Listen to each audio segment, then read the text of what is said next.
안녕하세요. 저는 딸아이 하나를 홀로 키우고 있는 30대 여성입니다. 사연글 읽는 걸 스트레스의 하나로 여겼는데 제가 이렇게 사연글을 작성하게 될 줄은 꿈에도 몰랐네요. 저에게 이런 말도 안 되는 일이 일어날 줄이야. 그래도 이혼 과정이 잘 마무리가 되어 이제야 한시름 놓게 되어 이렇게 여러분께 제 이야기를 들려줄 수 있게 됐어요. 저와 남편은 5년의 연애 끝에 결혼한 케이스예요. 그만큼 서로의 장단점을 알고 있었기에 신중한 결혼이었지만 연애와 결혼은 다르다는 말을 실감한 결혼이기도 했죠. 저는 그리 잘 사는 집딸은 아니지만 사회 초년생 때 부모님이 돌아가셔서 유산이 좀 있었어요. 결혼 기간 동안에는 그 부분을 남편에게 말하지는 않았죠. 왜냐고요? 남편은 돈을 너무 사랑하거든요. 일명 과시욕의 현신. 그런데 결혼하고 보니 시댁에도 과시욕의 현신이 한 분 더 있더군요. 바로 우리 시모였어요. 시모는 제가 부모가 없다는 것도 친정에 돈이 없다는 것도 무척이나 싫어하셔서 결혼을 엄청 반대했어요. 그때 그냥 관뒀어야 했는데 제가 콩깍지가 단단히 쓰였는지 그때는 그놈이 좋아서 빨리 결혼이 하고 싶었죠. 그때 나로 돌아간다면 절대 하지 않을 결혼이라는 선택. 그 선택 이후 제 삶은 180도로 달라졌어요. 결혼 직후 알게 된 그놈의 다른 얼굴은 몽팽이였어요. 그리고 잡은 물고기는 거들떠도 보지 않는 쓰레기 같은 인간이기도 했죠. 남편의 그런 모습은 제가 시모와 부딪힐 때마다 드러났어요. 제일 처음 남편의 다른 모습을 느꼈을 때는 임신 전으로 그 당시 저는 간호사로 일하고 있었죠. 제가 일하던 병원은 환자가 많아 바쁜 곳이었고 매일 아침 8시부터 저녁 7시까지 일을 하고 집에 돌아가면 집안일 하기도 힘들 정도였어요. 장시간 서 있고 말해야 하고 웃어야 하고 신경을 곤두세워야 했으니까요. 신혼여행을 다녀오고 복귀를 한 날 오후 시모에게 전화가 왔어요. 얘, 너 반찬 좀 만들어서 오늘 저녁에 우리 집에 갖다 주고 가. 반찬이요? 귀 먹었니? 한 번에 알아듣지도 못해. 사오지 말고 만들어서 와. 저는 힘든 놈으로 장을 봐서 반찬을 만들어 시모의 집으로 갔습니다. 이미 시간인 9시가 훌쩍 넘어 있었어요. 어머님, 반찬 만들어 왔어요. 넌 왜 이렇게 늦어? 식탁 위에 반찬 올려놔라. 반찬을 올려놓자 시모는 손에 일회용 장갑을 끼고는 젓가락을 들고 왔어요. 그러더니 제가 만든 반찬의 냄새를 맡고 한 입씩 맛보더군요. 어쩜 이리 하나같이 맛이라고는 없니? 이래가지고 내 아들 아침밥이나 제대로 만들어 주겠어? 그러면서 제가 보는 눈 앞에서 제가 방금 만든 반찬을 음식물 쓰레기통에 탈탈 털어넣기 시작했어요. 그리고 그걸 보는 제 멘탈도 탈탈 털리고 있었죠. 부모 없는 건 티가 안 날래야 안 날 수가 없어. 배운 게 없으니 음식 맛이 이 모양이지. 너 내가 됐다고 할 때까지 월, 수, 금 반찬 만들어서 와. 내가 지정하는 걸로. 알았지? 그러면서 마지막에는 자기가 버린 음식을 담은 봉투를 제게 건네며 나가는 길에 버리라고 시키기까지 했죠. 정성스레 만든 반찬을 가져오자마자 내 손으로 버리는 그 기분 정말 더러웠어요. 눈물도 나고 눈물이 마르니 화가 나고 화가 가라앉으니 어떻게 하면 복수할 수 있을까를 생각하고 있더라고요. 어머님, 반찬 가져왔어요. 그래, 오늘은 닭갈비, 오이소박이, 시금치 나물이지? 시모가 젓가락을 들어 한 입 넣는 것을 보며 저는 속으로 웃었습니다. 이게 뭐니? 닭갈비가 왜 이렇게 달아? 오이소박이는 짜고 시금치는 왜 이렇게 곤죽이 됐어? 제가 종이류를 잘못 봤나 봐요. 그치만 어차피 쓰레기통에 버릴 음식 상관없지 않나요? 드시지도 않을 거 설탕 덩어리, 소금 덩어리면 뭐 어때요? 먹을 사람도 없는데. 예, 그럼 너 일부러 이랬다는 얘기니? 제가 왜 일부러 그러겠어요. 어머님이 제 음식을 일부러 버리는 게 아닌 것처럼 저도 일부러 그런 건 아니에요. 말하는 것 좀 봐. 음식 버린 게 그렇게 화났어? 그럼 음식을 맛있게 해와. 그러면 내가 버릴 리가 있겠어? 네가 못 배운 걸 왜 내 탓을 하고 난리니? 어머님도 못 배운 티가 나세요. 누가 음식을 그렇게 함부로 대해요? 음식 남기면 지옥 간다는 말도 있잖아요. 그러다 진짜 큰일 나면 어쩌시려고. 너 지금 나 타박하는 거니? 좀 기가 막혀서 네가 그러고도 며느리야? 음식이 음식 같아야 말이지. 소염물 같은 음식도 반찬이라고 시어머니한테 가져오다니. 네, 어머님이 그렇게 말씀하시면 어쩔 수 없죠. 소염물 같은 음식 2번 다시 어머니께 가져다 드리지 않을게요. 그럼 됐죠? 결국 저는 6개월 만에 반찬 지옥에서 벗어났습니다. 그러나 그 뒤에는 더 큰 지옥이 기다리고 있었어요. 육아휴직 중에 시모의 호출로 시작된 그 일이요. 너 오늘 쇼핑하는 때 따라와라. 그날은 우리의 음력 생일이었어요. 그래서 저는 시모가 손녀 생일 선물이라도 사주려나 보다 싶어서 따라 나섰죠. 애를 맡길 곳이 없어 어린이집에 맡겨두고 백화점으로 갔어요. 너 뭘 그렇게 멀뚱멀뚱 쳐다봐? 빨리 들어. 아니, 자기는 손이 없고 발이 없는지 저에게 짐을 들도록 시키더라고요. 뭐 거기까지는 그나마 좋게 봐줄 수 있었어요. 백화점에서 몇 보따리를 사서 나온 시모가 이번에는 자신이 가던 정형외과로 향했어요. 시모는 족저근막염이라는 걸 앓고 있는데 잘 낫지 않아서 정기적으로 정형외과를 방문하고 있었어요. 그런데 그날따라 한 간호사와 트러블이 잦더라고요. 저는 하녀처럼 옆에 붙어서 다니고 있었기에 시모의 과도한 요구와 간호사의 불친절이 만나 싸움판이 벌어진 것을 구경하고 있었죠. 아가씨, 여기는 왜 금액이 이렇게 비싸? 저번에 다니던 곳은 이곳 1회 금액으로 2회를 할 수 있을 정도였는데 너무 과잉 청구 아니야? 간호사는 보기 드문 미인이었어요. 한 번 보면 잊기 어려울 정도로 존재감이 넘치는 얼굴이었죠. 그녀는 시모에게 밀리지 않고 더 당당하게 말했어요. 환자분, 그러면 그 병원 가시면 되잖아요. 왜 다른 병원에서 남의 병원이 이렇다 저렇다 떠드시는 거예요? 싫으시면 여기 오지 마세요. 그 병원이 뭔가 마음에 안 들었으니까 여기 오셔놓고 무슨 불평불만이 그렇게 많으세요? 시모 못지않은 드센 기운의 간호사는 시모를 납작하게 눌러버렸죠. 대파랗게 어린 게 두 눈 부릅뜨고 말하는 것 좀 봐. 어른한테 그게 할 소리야? 너 내가 원장한테 말해서 여기 그만두게 만들어줄 테니까 딱 기다리고 있어. 으름장을 놓는 시모의 말에도 그녀는 네 성의 없는 말투로 일관했고 결국 시모는 화가 머리끝까지 났습니다. 그런데 엉뚱하게도 그 간호사가 키운 불똥이 제게 튀었죠. 오늘은 저녁 먹고 들어갈 거야. 그 말에 저도 출출함을 느꼈기에 시모를 따라 안으로 들어갔어요. 그런데 갑자기 시모가 이상하다는 얼굴로 저를 쳐다보더군요.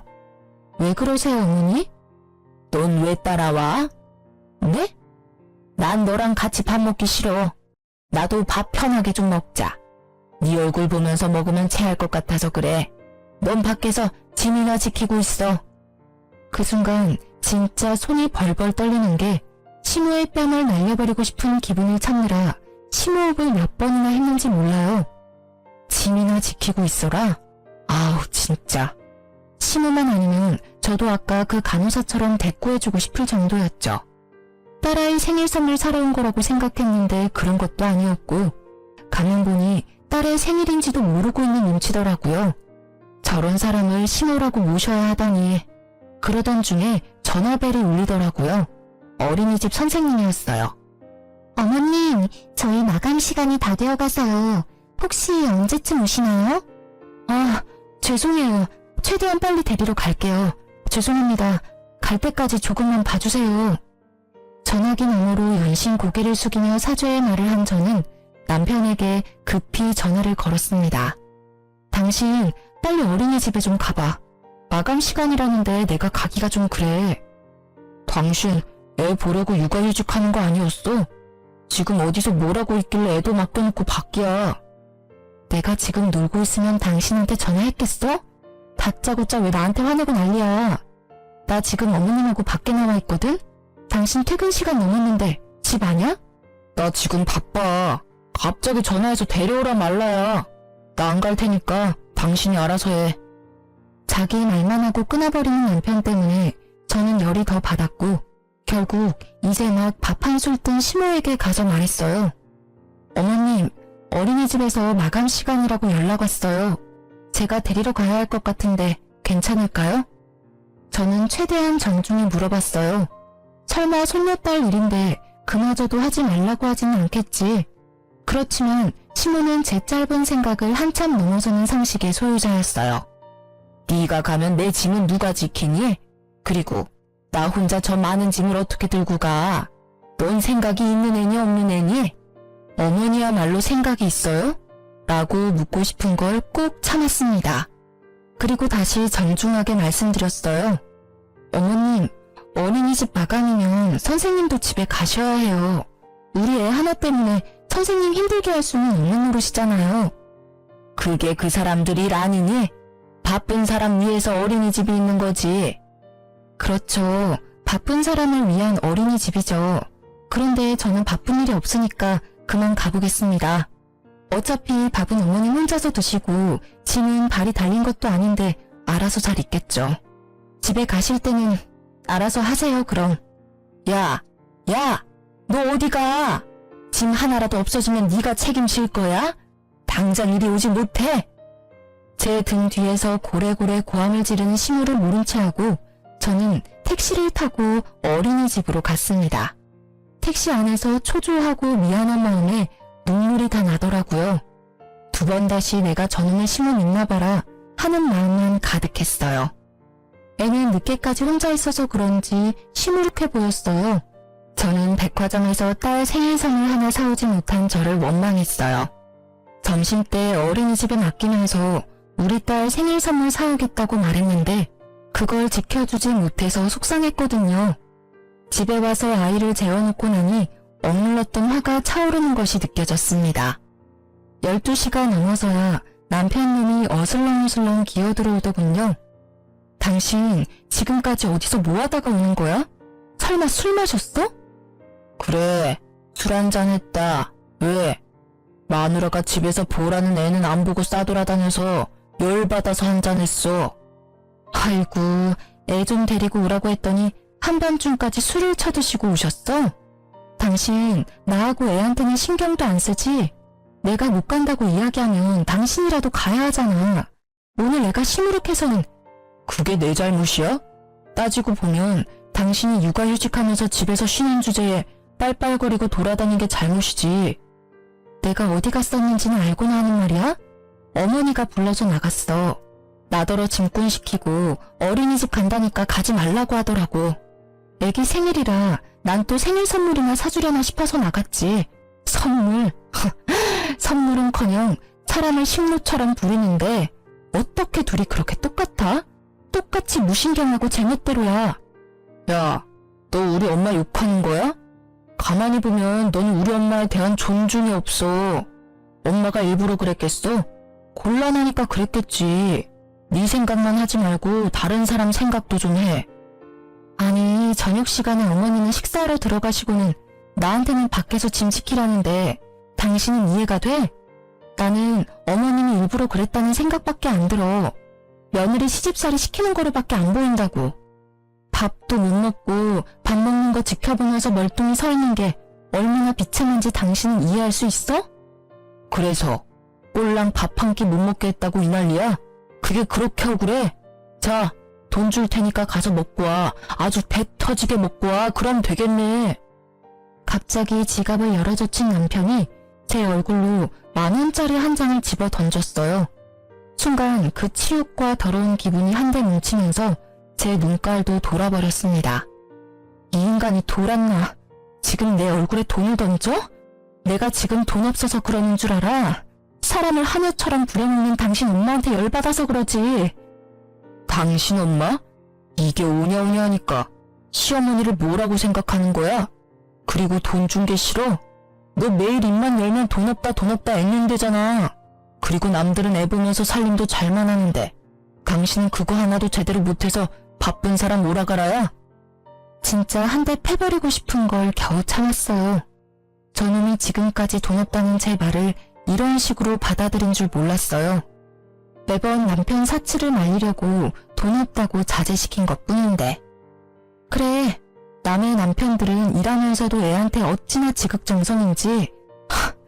그에 비하면 우리 애아빠라고 있는 놈은 그 와중에 자기 엄마랑 똑같이 애 생일까지 잊어버리고 바로 어제 이야기했는데 애 얼굴 보는 거 미안하지도 않니? 음력 생일이 뭐가 중요한데 양력 생일 챙겨주면 되잖아. 이러니 내가 당신을 못 믿지. 당신 아버님이 음력 생일 지내라고 한 거 잊었어? 어떻게 아버님만 연락 올 수가 있어? 당신이 오늘 어떻게 나오는지 보고 아버님한테 말할까 말까 고민했는데 안 되겠어. 내일 당장 전화해서 이야기할 거야. 잠깐만. 그런 걸로 무슨 전화까지 해. 좋아. 그럼 내일 가족끼리 가까운 동물원이라도 갔다 오자. 우리 딸 동물원 좋아하잖아. 헬렐레 하던 남편을 바짝 긴장하게 만든 건 제가 아니라 시부였죠. 남편은 시부가 운영하는 작은 회사에서 관리직이라는 명목뿐인 직급으로 일하면서 월급을 받고 있거든요. 게다가 월급 외에도 손녀 용돈이라는 명목으로 매달 몇십만 원씩 주셔요. 몰래 저한테는 따로 용돈도 주시고요. 그만큼 시부는 며느리와 손녀딸에게 잘해주셔요.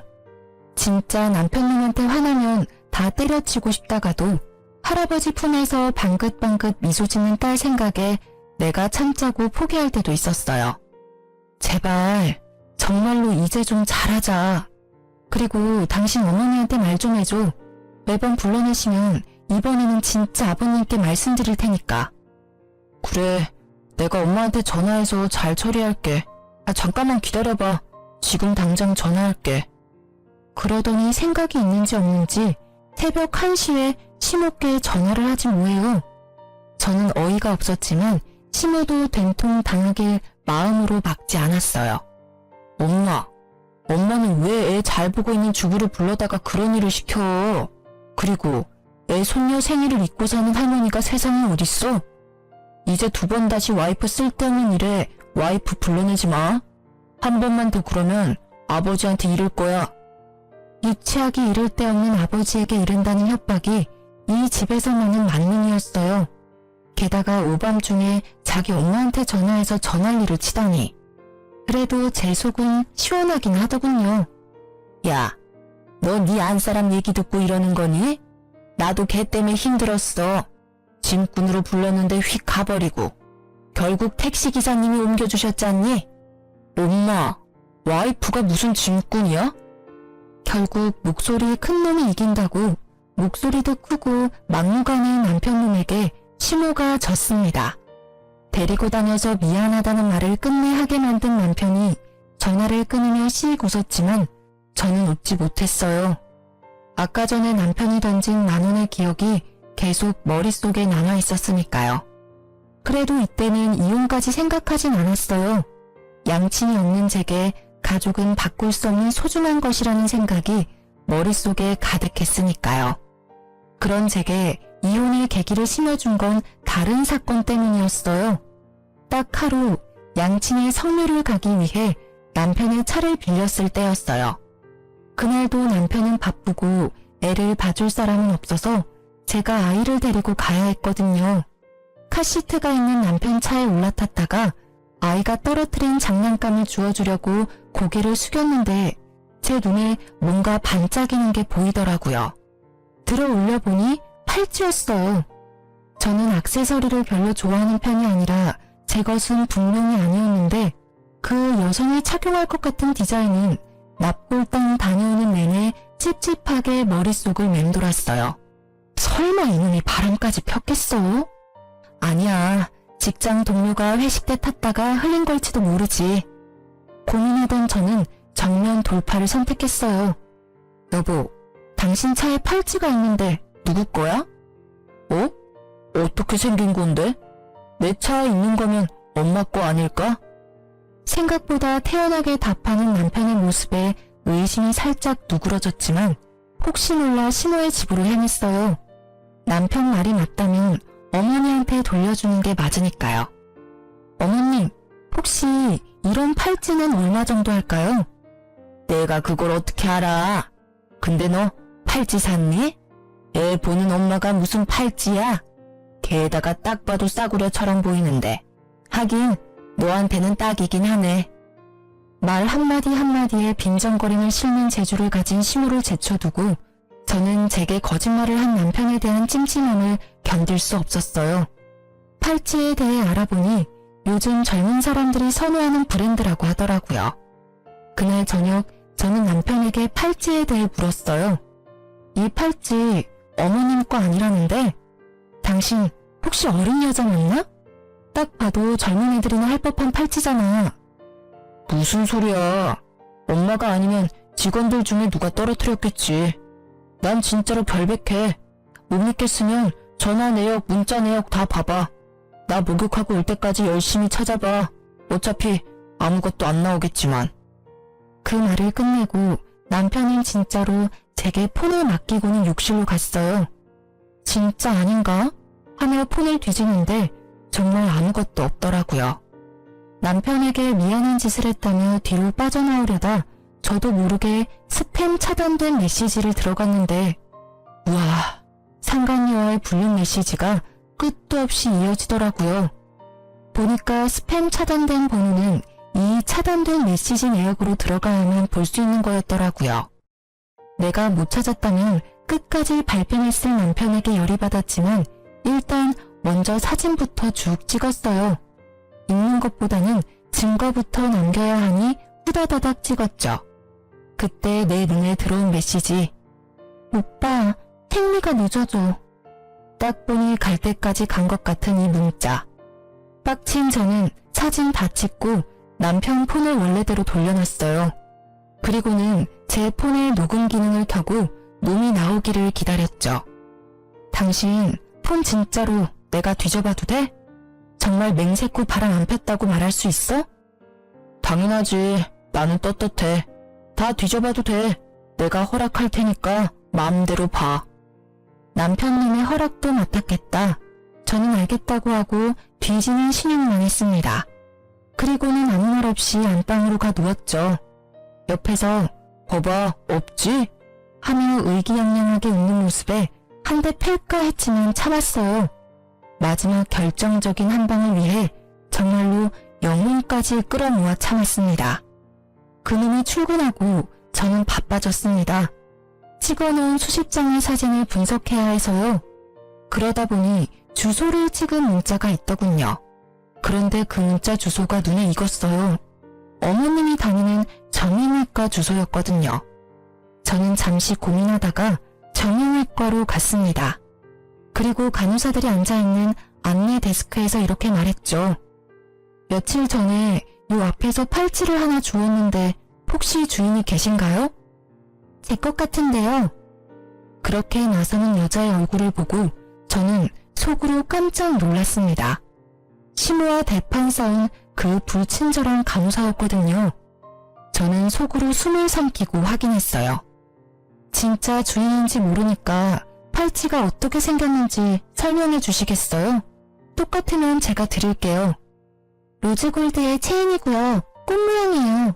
큐빅이 꽃에 4개 정도 박혀있고. 정확한 설명이었습니다. 저는 드디어 남편놈과 바람핀 상간녀를 잡았어요. 그러나 당장 그 앞에서 난리치지는 않았어요. 그러면 복수가 아니잖아요. 저는 그녀에게 돌려주고는 전화번호를 하나 받아놨어요. 상간녀가 제게 뭐라도 사겠다고 하길래 지금은 안 되니 나중에 제가 전화하면 와달라고 했죠. 이것도 인연인데 친하게 지내자면서요. 그리고 집에 돌아와 남편을 기다렸습니다. 그날도 남편은 상간녀를 만났는지 엄청 늦게 오더군요. 당신 바람 폈지? 무슨 헛소리야. 아니라고 몇 번을 얘기해. 그런데 어떡하지? 나는 이미 증거를 잡았는데. 뭐? 그런 게 있을 리가 없잖아. 그녀는 눈에 띄게 당황하고 있었어요. 그 모습은 틀림없는 불륜남의 불안함이었습니다. 그때 보여준 당신 폰을 봤어. 스팸으로 차단된 문자에 고스란히 찍혀있던데 내가 못 찾을 줄 알았나 봐. 이 나쁜 놈아. 애한테 신경도 안 쓰고 늦게 쏘다니더니 바람을 펴? 이제 애가 1살이다. 당신 머리통에는 도대체 뭐가 든 거야? 애 아빠라는 생각이 있긴 해? 아, 그래. 폈다. 바람 좀 폈어. 맨날 집에서 들들 볶기나 하는 마누라한테 질려서 다른 여자 좀 만났어. 근데 그게 뭐? 내가 죽을 죄를 지은 것도 아니잖아. 솔직히 나도 당신한테 질려. 매번 우리 엄마랑 싸우고 나랑 싸우고. 나도 당신이랑 같이 살기 싫어. 이혼해. 진짜 돌았구나. 완전 갈 때까지 가셨네. 세상은 당신 같은 놈을 유책 배우자라고 해. 당신한테 유리한 점은 하나도 없다고. 그딴 거 난 모르고 딸 양육권, 친권만 있으면 돼. 어차피 당신은 경제권도 없고 아무것도 없잖아. 그러니까 당신은 애 못 데려가. 우리 딸이 황금알을 낳는 거위인데 당신이 가져가면 똥 되는 거야. 에라 이 미친놈아. 딸을 돈 버는 기계로 생각해? 아버님이 주시는 용돈 때문에 애 데려가려는 거면 절대 못 데려가. 이혼하자고? 그래, 내가 못할 줄 알아. 이혼해. 소송 걸고 엉망진창으로 같이 싸워보자, 어? 지금 당장 어머님 댁으로 같이 가. 가서 이혼하겠다고 말씀드리고. 화가 머리끝까지 난 저는 시모 집으로 가는 차 안에서 시부와 상간녀에게 문자를 보냈습니다.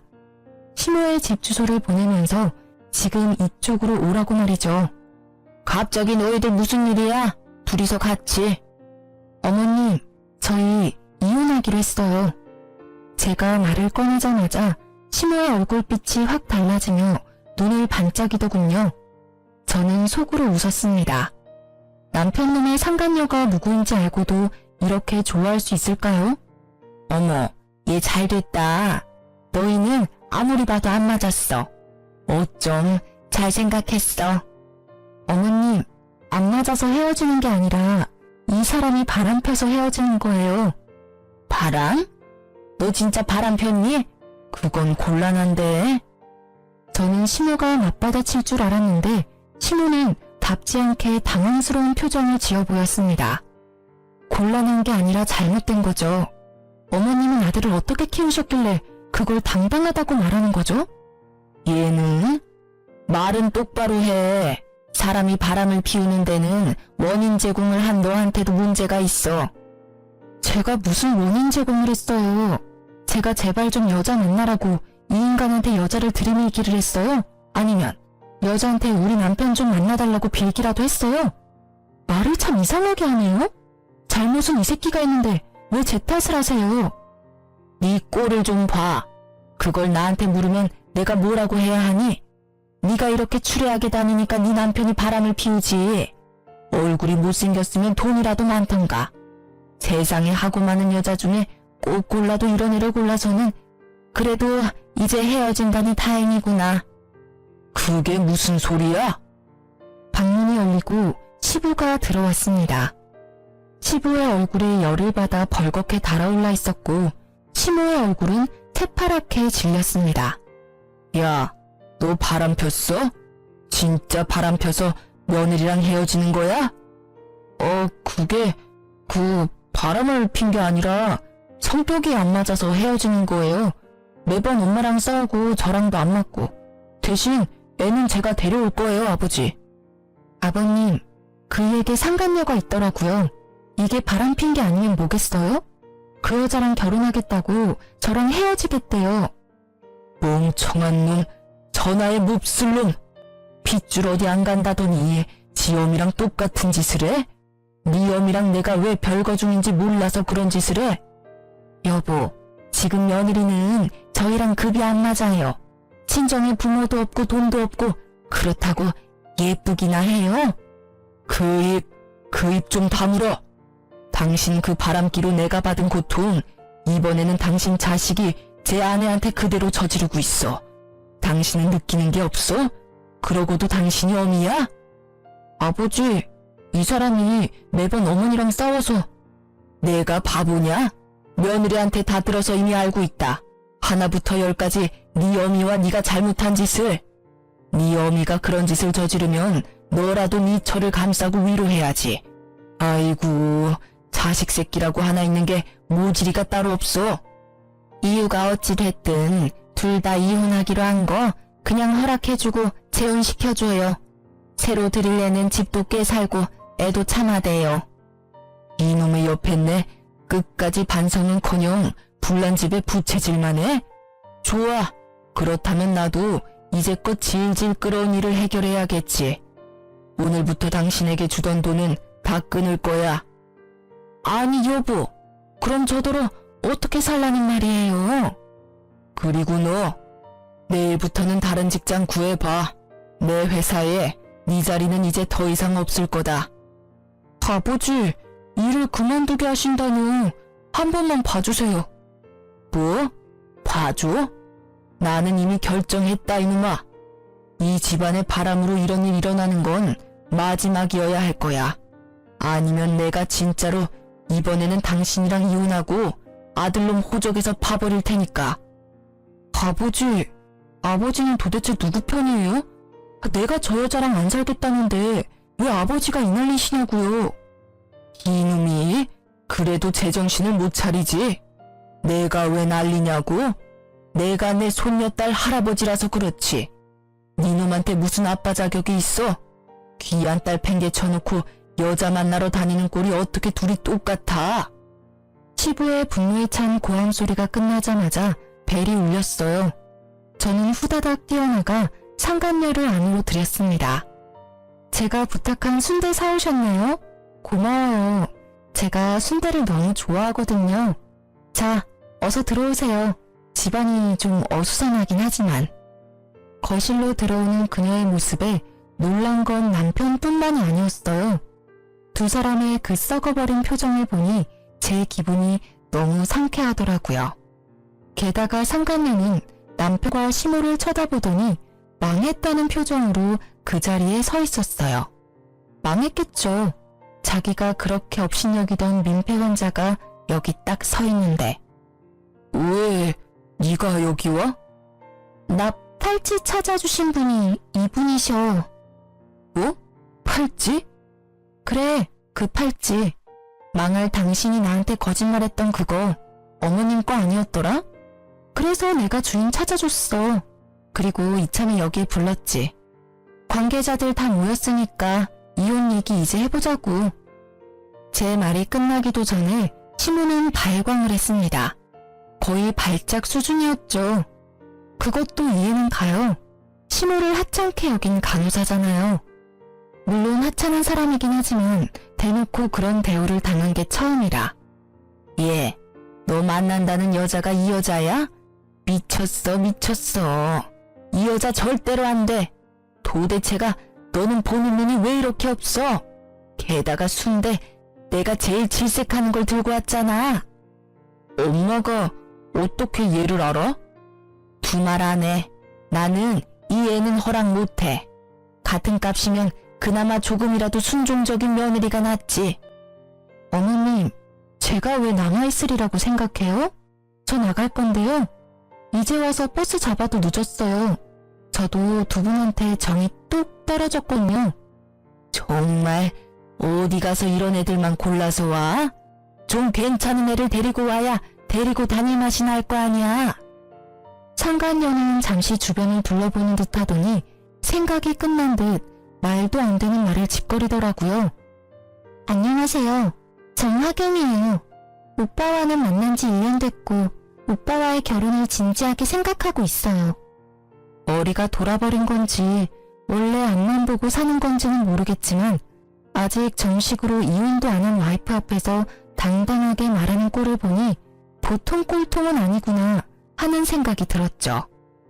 그래요? 아직 이혼도 안 한 남자랑 결혼 생각을 하고 있어요? 부인 있는 남자랑 바람 펴놓고 상간녀라 그런지 얼굴에 철판을 깔았나 봐요. 세상의 모든 상간녀들이 다 그렇죠. 전 당당해요. 상간녀이기 전에 저와 오빠는 사랑하는 사이고 그걸 맡고 있는 사람이 아줌마니까요. 애를 빌미로 매번 협박한다는데 그게 아내가 할 행동인가요? 네가 뭘 안다고 입을 나불대?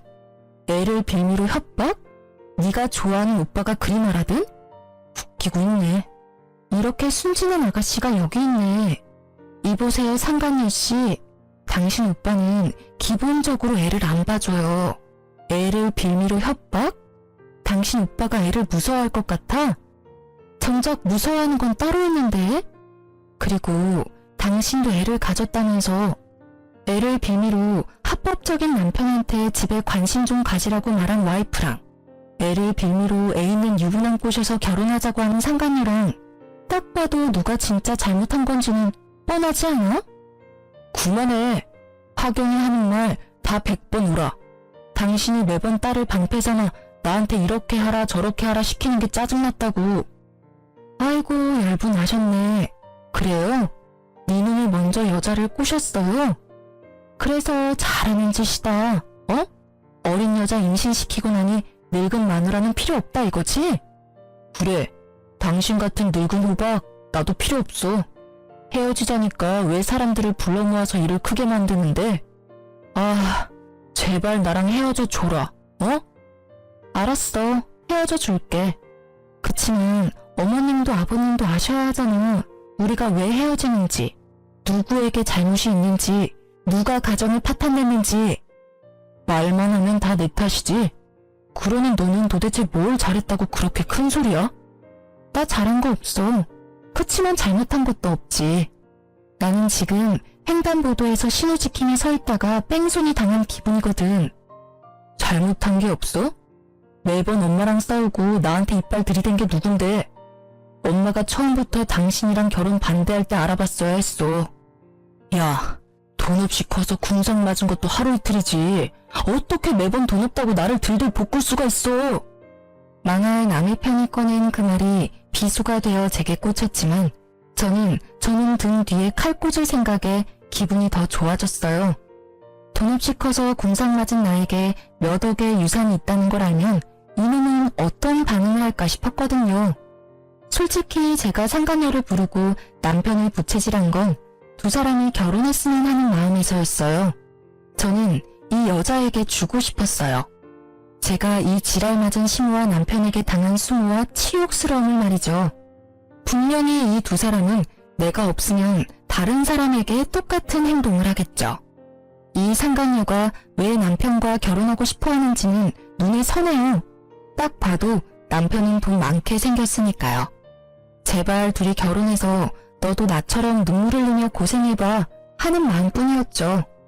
우리 둘의 설전을 말린 건 시부였습니다. 둘 다 그만해라. 여기서 단단히 내 일러두는데 내가 죽으면 당신하고 당신 아들은 내 유산 받을 생각 꿈에도 하지 마.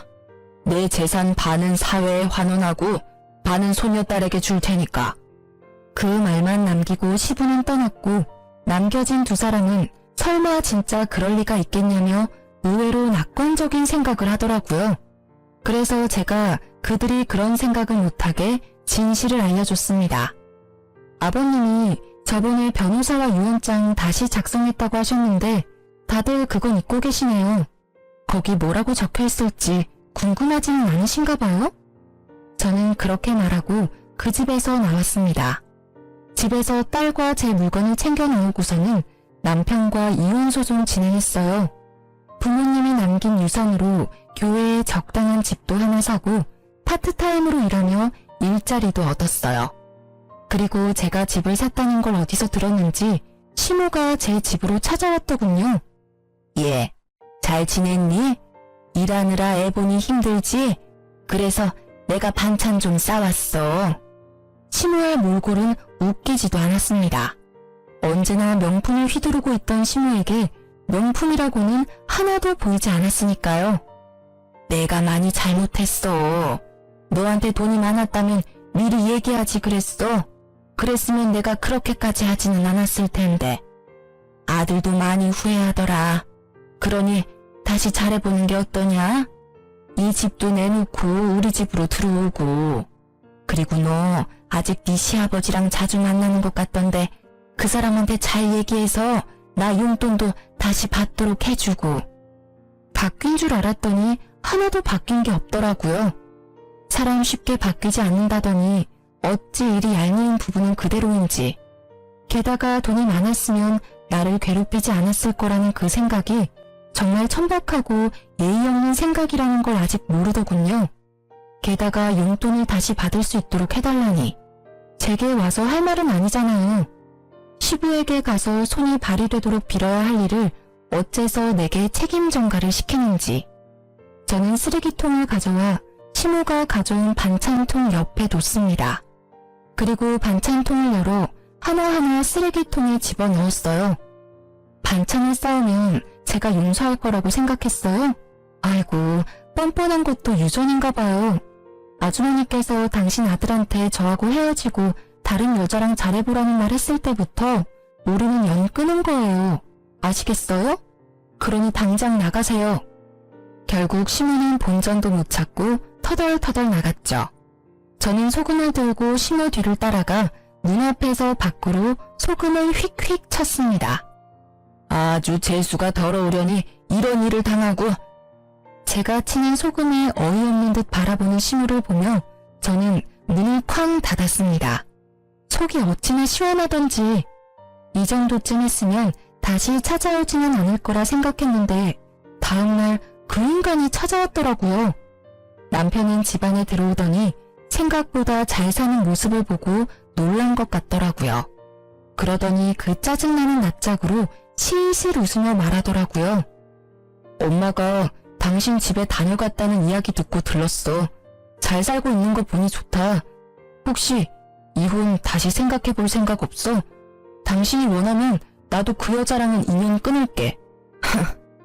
내가 왜 당신 같은 놈이랑 다시 재결합을 생각해야 해? 이보세요, 아저씨. 정신 똑바로 차리세요. 지금 그 말부터가 이미 아웃이라고요. 뭐? 내가 원하면 그 여자랑은 인연을 끊어? 야, 이 모자란 놈아. 네가 최소한 나하고 재결합을 운운할 생각이었으면 그 여자랑 인연을 먼저 끊고 나한테 와야지. 순서가 한참 바뀌었잖아. 지금 살고 있으면서 무슨. 아서라, 네가 억만금을 들고 와도 너랑 다시 재결합은 안 해. 그러면 돈이라도 좀 빌려줘. 한 1,000만 원만. 미친. 나한테 돈 맡겨놨어? 그리고 왜 내가 너한테 돈을 빌려줘야 해? 내가 지금 당장 너한테 위자료 받아도 모자랄 판에. 그래, 이혼 소송하고 있으니까 막 가는 거야? 당신이 이렇게 돈 많이 있는지 몰랐지. 있었다는 걸 알았으면 나도 헤어지자고 하진 않았을 거 아니야. 이 말도 진짜 웃기다. 뭐? 돈이 있으면 헤어지자고 하지는 않았을 거라고? 그리고 상간녀랑 분류는 계속 했을 거고? 그게 더 지옥이었겠네. 이러고 보니 내가 너랑 이혼을 결심한 게 올해 들어 제일 잘한 일 같아. 당신이 맨날 돈돈거리니까 내가 다른 여자한테 간 거잖아. 그 부분은 당신이 잘못했다고 생각해. 나 모아놓은 돈도 없는데 일자리도 잃었어. 아버지가 퇴직하고 다른 데 알아보라고 해서. 퇴직금은? 그건 아버지가 내 차 가지고 가셔서 새로 차 샀어. 지금 당장 밥 사 먹을 돈도 없어서 힘들다고. 당신 돈 많아 보이니까. 진짜 달라지지 않은 그 허세와 과시욕에 저는 속으로 혀를 찼습니다. 퇴직금은 못해도 5천 정도는 됐을 텐데 또 비싼 차를 샀겠구나 하는 생각에 웃음이 났어요. 그 상간녀는 지금 속에서 얼마나 열불이 날까 싶어서요. 그래? 그럼 어쩔 수 없네. 자. 저는 가방에서 지갑을 꺼냈습니다. 그 손끝이 흥분으로 떨리는 걸 겨우 참았어요. 언젠가 다가올 이 순간을 위해 제 지갑 안에는 1,000원짜리 10장이 빼곡히 들어가 있었습니다. 저는 그 1,000원짜리 10장을 꺼내서 남편의 얼굴을 향해 시원히 뿌렸습니다. 배고프면 나가서 사 먹어 이 등신아. 정말 10년 묵은 채증이 내려가는 기분에 저는 숨통이 확 트이는 걸 느꼈어요. 1,000원짜리 세례에 제대로 열받은 남편은 저를 노려보더니 열받아 집을 빠져나갔어요. 그리고 시모에게 했던 대로 따라 나가서 소금을 휙휙 치고는 다시 집으로 돌아왔습니다.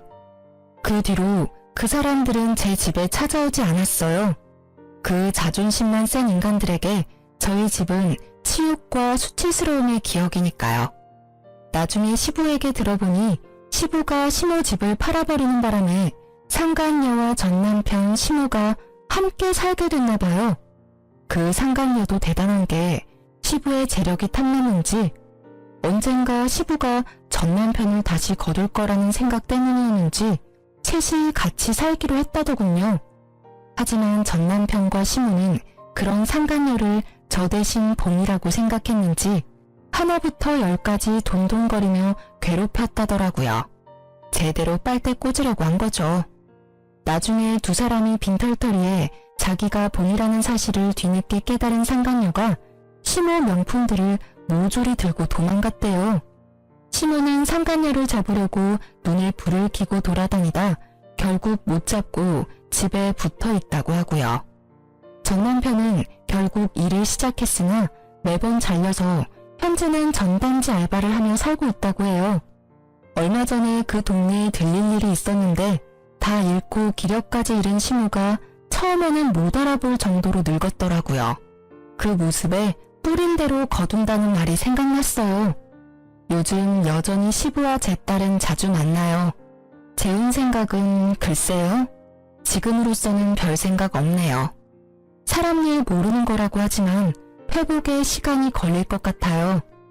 가족이 완성체여야만 행복하다고 생각한 지난날을 반성하며 단 둘뿐인 가족만으로도 행복하게 지내고 있으니까요. 긴 사연글 읽어주셔서 감사합니다.